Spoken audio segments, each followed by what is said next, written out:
Well, a few thousand people have gathered here, Place de la Bastille. You can see them behind me. It's a very festive mood here, but also one of disappointment. People here disappointed by the government's recent decisions, dashing their hopes of reopening. The cultural sector thought at first that venues would be able to reopen as of December 15th, that's today, but that didn't happen. So here you've got people chanting slogans such as "Bring back culture to the people," and culture is a weapon of massive construction.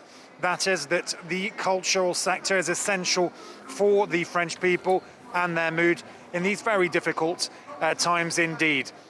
Here, people don't understand why culture is not deemed essential.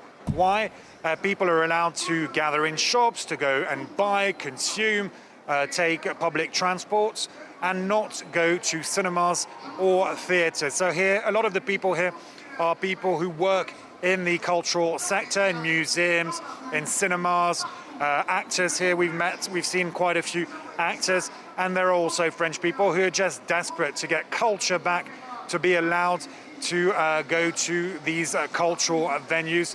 But that's not the case for now. They'll have to wait presumably a few more weeks for that.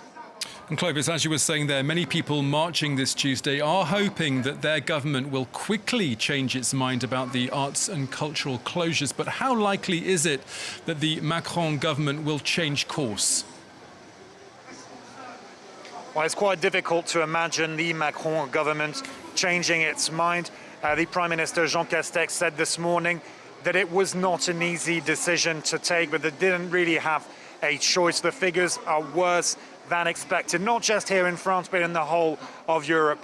The Covid-19 pandemic is far from under control, and therefore they had to take these tough, difficult decisions, even though they know that the sector is losing a lot of money, that a lot of jobs are at stake. The government says that there has been aid packages given, financial aid to people working in the cultural sector. And at the same time, you've got unions here saying that there's been no dialogue, not enough discussion with authorities to try to come to the right solution.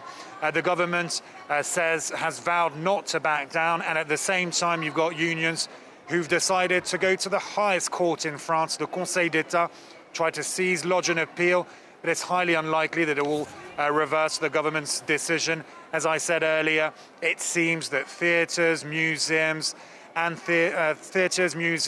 cinemas, all these cultural venues are set to reopen during the month of January.